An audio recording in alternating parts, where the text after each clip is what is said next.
Hi மக்களே, நான் டயாலிஸ் போயிட்டு வந்துட்டேன். கமெண்டில் வந்து ஒரு சிஸ்டர் கேட்டிருந்தாங்க, உங்களோட கிட்னி வந்து நீங்கள் பதிஞ்சிருந்தீங்களா, அது முன்னாடி கொஞ்சம் வந்திருக்கீங்களா அப்படின்னு கேட்டாங்க. நான் ஆல்ரெடி இந்த வீடியோவில் சொல்லியிருப்பேன். நான் வந்து பதியும் போது 24வது இடத்துல, பிஹெச்சிலே 24வது இடத்துல இருந்தேன். இப்போது 2 மாதத்துக்கு முன்னாடி போய் கேட்டேன். ஏன்னா என்னால் பார்க்க முடியல. நான் வந்து நெட்டில் போட்டு பார்த்தேன்னா, அதாவது ஈரோடு, கோயம்புத்தூர், அதுக்கப்புறம் திருப்பூர், இந்த 3 சேர்ந்து தான் என்னோடய ப்ளட் குரூப்பில் நான் எத்தனாவது இதுன்னு வந்துச்சு. அப்போது அதில் பார்க்கும்போது என்னோடய ப்ளட் குரூப்பில் நான் 208வது ஆளாக இருந்தேன். 3 மாவட்டத்தில் பாருங்கள் எவ்வளோ பேர் கிட்னி ஃபெயிலியர் பதிஞ்சு வச்சுருக்காங்கன்னு. எங்கள் ஹாஸ்பிட்டலில் நான் வந்து இப்போ வந்து 18வது இடத்துல இருக்கேன். இப்போதைக்கு நான் வந்து கிட்னியை பற்றி நினச்சிலாம் பார்க்குற இது கிடையாது, நினச்சி பார்த்துடக்கூடாது, அவ்வளோதான்.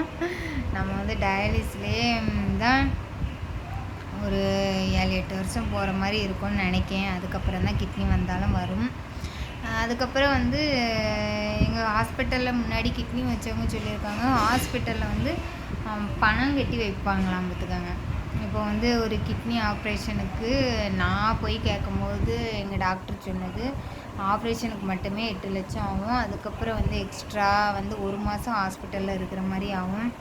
இதெல்லாம் சேர்ந்து ஒரு 12-13 லட்சம் வந்துடும் அப்படின்னாங்க. அதாவது இது வந்து சேம் பிளட்டுக்கு. இதுவே வந்து வேறு பிளட் குரூப்பில் நம்ம கிட்னி வந்து இது பண்ணோன்னா, ஏதோ பிளாஸ்மா அதெல்லாம் பண்ணுவாங்களாமா. அது வந்து கிட்னி ஆப்ரேஷனுக்கே 12 லட்சத்துக்கு மேலே ஆகும். அப்புறம் வந்து ஹாஸ்பிட்டல் இதெல்லாம் பார்த்தா ஒரு 17-18 வந்துடும்னு சொன்னாங்க. ஆனால் டாக்டர் சொன்னது வந்து கிட்னி வந்து சேம் பிளட்டில் வச்சிங்கன்னா 8 லட்சம், அதுக்கப்புறம் வந்து வேறு பிளட் குரூப் வச்சா ஒரு 12 லட்சம் ஆகும்னு சொன்னாங்க. அதுக்கப்புறம் எக்ஸ்ட்ரா செலவு நம்ம பார்த்துக்கணும். நான் வந்து ஒவ்வொரு வந்து இப்போது கிட்னி வச்சுருப்பாங்க பார்த்தீங்களா, அவங்கக்கிட்ட இப்போ டயாலிஸ் பண்ணலாம் வருவாங்க. நிறைய பேர்த்துக்கு கிட்னி வந்து 6 வருஷம் 3 வருஷத்துலலாம் இதாகிருமா, ரிஜெக்ட் ஆகிட்டுன்னு வருவாங்க. இப்போ வந்து 10 வருஷம் 15 வருஷம் இருக்குதுன்னா அவங்களுக்கு லக்கு. அண்ட் வந்து அவங்க உடம்பு வந்து நல்லா அடாப்ட் பண்ணிக்கிட்டுன்னு அர்த்தம். இந்த மாதிரி பேஷண்ட்டுக்கிட்டலாம் நான் விசாரிப்பேன்னா, அப்போ வந்து அவங்க சொல்கிறது இதுதான், கிட்னி ஆப்ரேஷன் பண்ணி புதுசில் வந்து டேப்லெட் மட்டுமே 25,000 18,000 இப்படி வருமா ஒரு 6-7 மாதத்துக்கு. அதுக்கப்புறம் தான் கொஞ்சம் கொஞ்சமாக குறைப்பாங்களாம். ஆனால் லாஸ்ட் ஃபைனலாக ஒரு 15,000 பக்கம் இருக்கும் அப்படின்னு தான் சொன்னாங்க. ஒருத்தவங்களோட ஒய்ஃபுக்கு வச்சு ஒரு 6 வருஷம் நல்லா இருந்திருக்கு. ஆனால் டேப்லெட் வாங்க முடியாமல் அதுக்கப்புறம் வந்து அவங்க ஒழுங்காக டேப்லெட் போடாமல் ரிஜெக்ட் ஆகி இப்போ டயாலிஸ் பண்ணிகிட்ருக்காங்க. காப்பீட்டில் தான் காப்பீடுனா அந்த மருத்துவ காப்பீட்டில் பண்ணிக்கிட்டு இருக்காங்க. அதெல்லாம் கேட்கும்போது எனக்கு வந்து, ஏன்னா வந்து நம்ம ஒரு கிட்னி வைக்கிறோம், காசு செலவு பண்ணி, அது ஒரு 10 வருஷம் வந்துச்சுன்னா பிரச்சனை இல்லை. அது இடையிலே நின்றுட்டுன்னு வச்சுக்கோங்களேன், நம்மளை சுற்றி இருக்கிறவங்க வந்து என்ன, அவங்களுக்கு வந்து நம்ம படுற கஷ்டம் தெரியாது. ஆனால் இருக்கிறவங்க என்ன திரும்ப சொல்லுவாங்க, இவா தான் ஒழுங்காக இதாகலை, ஒழுங்காக வாயை கட்டலை வயிற்ற கட்டலைன்னு அப்படி நிறைய பேச ஆரம்பிச்சிருவாங்க. அதனால் வந்து பொறுமையாகவே வரட்டு. அதுக்கு வந்து நம்ம கிட்னி வைக்கிறதுக்கு இன்னும் காசு சேர்க்க வேண்டியது இருக்குது. எப்படினாலும் நம்ம வந்து சேம் பிளட் குரூப்பில் கிடச்சின்னா ஒரு 15-17 லட்சம் இருக்கணும். அதுக்கப்புறம் மாதம் 15,000-20,000 ரூபா டேப்லெட்டுக்கு இருக்கணும். அப்படிலாம் நினைக்கும் போது நான் கடவுள்கிட்ட வேண்டுறது இதுதான். அதுக்கப்புறம் நம்ம ரொம்ப வந்து டயட் ஃபாலோ பண்ணணும் கண்ட்ரோலாக. அதனால் நான் கடவுள்கிட்ட வேண்டுறது இதுதான், கடவுளே எனக்கு இந்த ஃபிஸ்டில் ஃபெயிலியர் ஆகாமல் இந்த ஹெட் பெயினை மட்டும் நான் கண்ட்ரோலுக்கு கொண்டு வந்துட்டேன்னா, நானே தனியாக வந்து இனி டயாலிஸ் போகிற மாதிரி நான் பிளான் பண்ணியிருக்கேன்.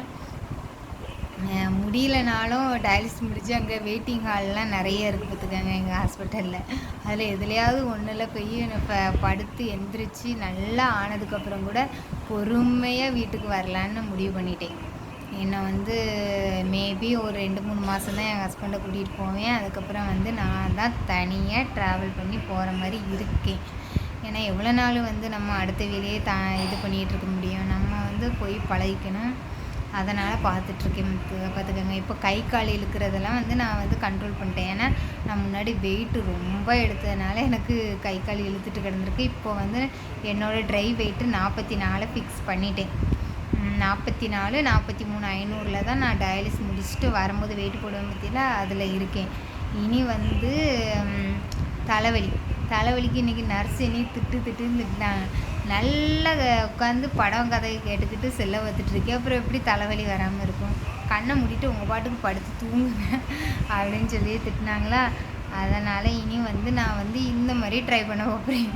அதாவது டயாலிஸ் பண்ணும்போது மொபைல் எடுக்கக்கூடாது, நம்ம பாட்டுக்கு வேடிக்கை கூட எடுத்து வெளியே பார்த்துக்கலாம், ஆனால் மொபைல் எடுக்கக்கூடாதுன்னு இருக்கேன். ஒருவேளை அதனால் தலைவலியா? ஆனால் வந்து டயாலிஸ் பண்ணும்போது தலைவலி வரதான் செய்யுது, அதனாலன்னு கிடையாது.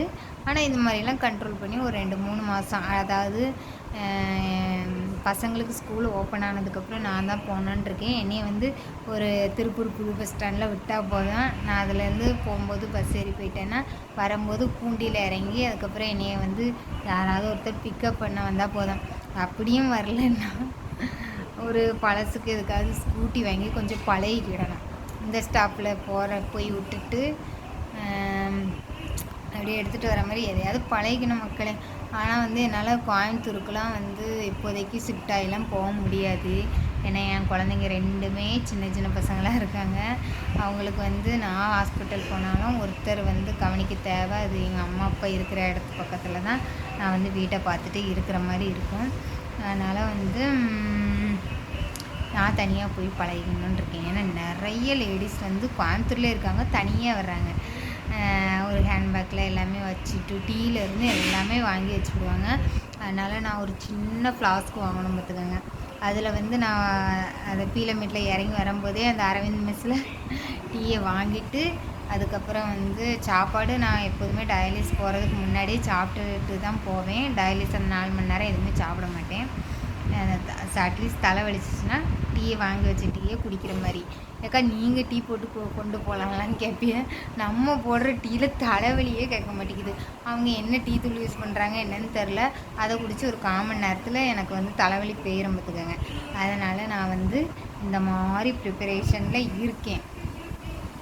இனி வந்து நான் தனியாக போய் பழகணும். எப்போதுமே வந்து தேடிட்டு இருக்கேன். இனி வந்து என் ஹஸ்பண்டை வந்து ஏதாவது ஒரு வேலைக்கு இது பண்ணிவிட்டு அதுக்கப்புறம் உங்கள்கிட்ட ஒன்று சொல்ல மறந்துட்டேன். நான் இப்போ வந்து ரஸ்னா போட ஸ்டார்ட் பண்ணிட்டேன்.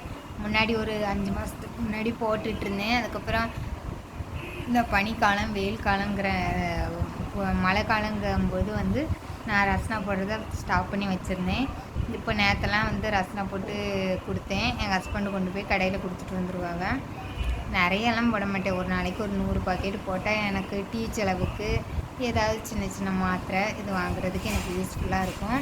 அதனால் இன்றைக்குமே 100 பாக்கெட்டு போடணும்னு சொன்னாங்க. ஆனால் நான் ரொம்ப டயர்டாக இருக்கேன். இனி நைட்டு கொஞ்சமாக சாப்பிட்டதுக்கப்புறம் வந்து ரஸ்னா போடணும் மக்களே. சரி மக்களே, அந்த அக்கா கேட்டதுக்கு தான் இப்போ நான் வந்து என் ஹாஸ்பிட்டலில் 18வது பேஸில் இருக்கேன். என்னோடய ட்ரை வெயிட் ஒருத்தங்க கேட்டிருந்தாங்க.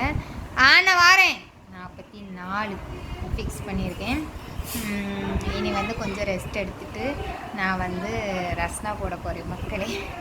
பாய்.